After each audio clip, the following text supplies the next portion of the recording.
भारतीय किसान यूनियन महात्मा टिकैत के राष्ट्रीय अध्यक्ष अनिल तालान आज हमारे साथ हैं। और आपको बता दूं कि जो आंदोलन चल रहा था किसानों का, वहां शुभकरण की जो मृत्यु हुई थी उसे शहीद का दर्जा देने की मांग कर रहे हैं। इसके अलावा शुभकरण की अस्थियों को लेकर एक यात्रा निकाली जाएगी। तो अनिल तालान जी हैं, उन्हीं से जानेंगे क्या कुछ पूरा कार्यक्रम रहेगा और कैसी ये यात्रा रहेगी। सरकार से वही मांगें कही जा रही थी, बताई जा रही थी जिन्होंने उसका किसानों के साथ वायदा किया था। एक 13 माह के लंबे आंदोलन के बाद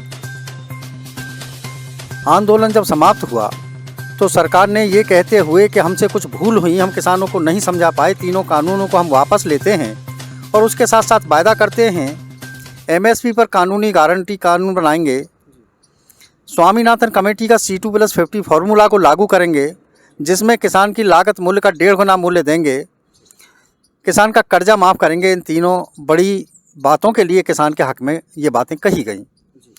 2 साल के बाद पंजाब के बॉर्डर पर पंजाब और हरियाणा के किसान जब उन्हीं सब बातों को याद दिलाने के लिए पहुँचे तो पूरे देश भर ने देखा कि किसानों के साथ किस तरह का सलूक देश की सरकार कर रही है।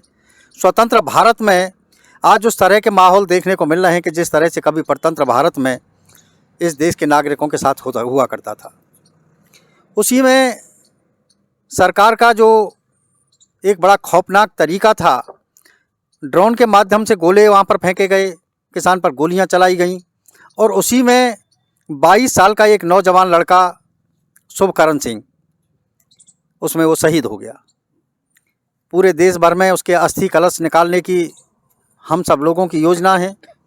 हम सिर्फ बताना ये चाहते हैं सरकार को कि आखिर शुभकरण का कौन सा दोष था कि जो आपने एक 22 साल के नौजवान की हत्या कर दी। और वो आंदोलन में हिस्सा लेने के लिए इसलिए आया था कि सरकार को हम ये याद दिलाएं, सरकार ने जो किसानों के साथ वायदे किए थे उन वायदों को वो पूरा कर दें। आज भी सरकार समस्त अपने कहे हुए वायदों को सभी जगह पर पूरा कर रही है, लेकिन हिंदुस्तान में 100 करोड़ किसान बसता है, उसके साथ किए गए वायदे वो पूरा करने के लिए तैयार नहीं है। उसको लगता है कि उसका 100 करोड़ लोगों का वोट उसको नहीं मिलता।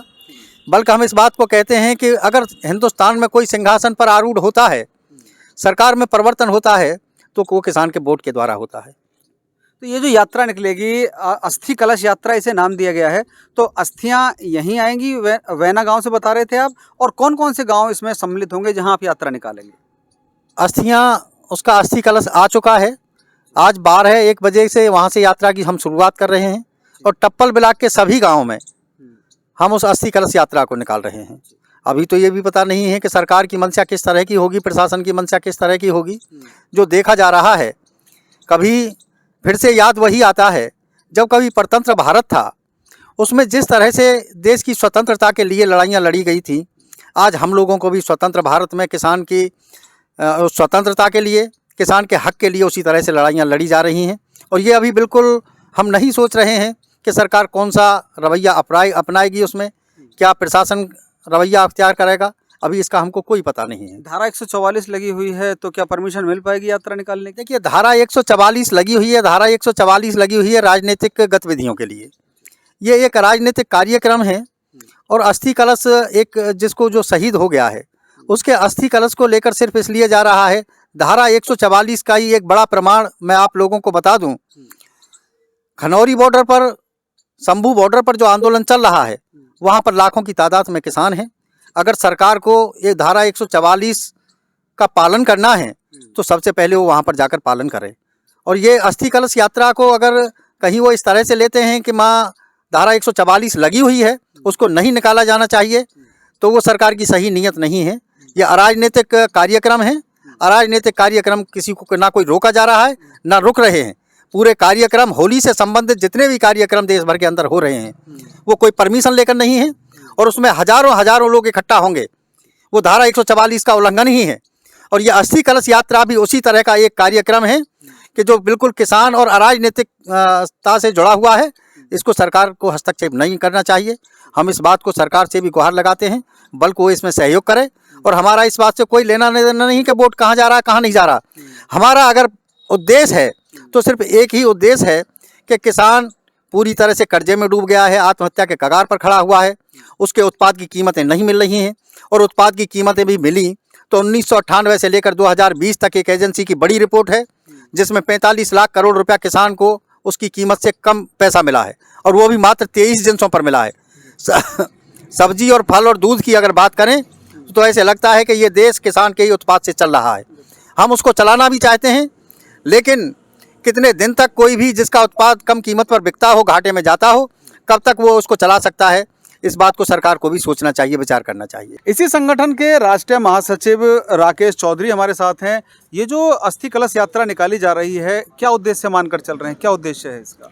अस्थि कलश यात्रा का असली उद्देश्य किसान को किसान के हक और हकूक़ और किसान का अधिकार जो उसका है, एमएसपी की जो गारंटी के लिए किसान लड़ रहा है। बहुत दिन से किसान लड़ रहा है, पहले भी आंदोलन हुए, लेकिन आज तक एमएसपी सरकार नहीं दे पाई। आज फिर हमारी ये मांग है, आज फिर किसान आंदोलित है पूरे देश का। आज पंजाब के बॉर्डर, हरियाणा के बॉर्डरों पर किसान जमा हुआ है, और उसका वहाँ जो किसान के साथ जो दुर्व्यवहार इस सरकार ने किया है, जो वहाँ गोली चलाई गई, उन गोलियों से जो हमारे जो एक शहीद हुआ पंजाब के शुभकरण सिंह, एक नौजवान युवक जो वहाँ शहीद हुआ है, उस युवक की वहाँ से ये प्रोग्राम बना संयुक्त किसान मोर्चा गैर राजनीतिक की तरफ से कि ये सारे देश में ये संदेश जाए अस्थि कलश की यात्रा के द्वारा कि ये किसान अपने हक की लड़ाई मांग रहा है, अपने हक मांग रहा है। किसान को एमएसपी गारंटी चाहिए, किसान को जो है C2+ उसका जो है वाजिब लागत दाम चाहिए, जो डॉक्टर स्वामीनाथन द्वारा जो तय किया गया है, और किसान को पूर्ण तरह से कर्ज माफ़ी नहीं, कर्ज मुक्त किया जाए। ये हमारी मांग है, और इसी को लेकर के संदेश फैलाने के लिए हमने ये अस्थि कलश यात्रा का यहाँ से प्रोग्राम तय किया। बहुत बहुत धन्यवाद। तो अस्थि कलश यात्रा का कार्यक्रम आप देखेंगे, क्या कुछ होता है इस कार्यक्रम के चलते?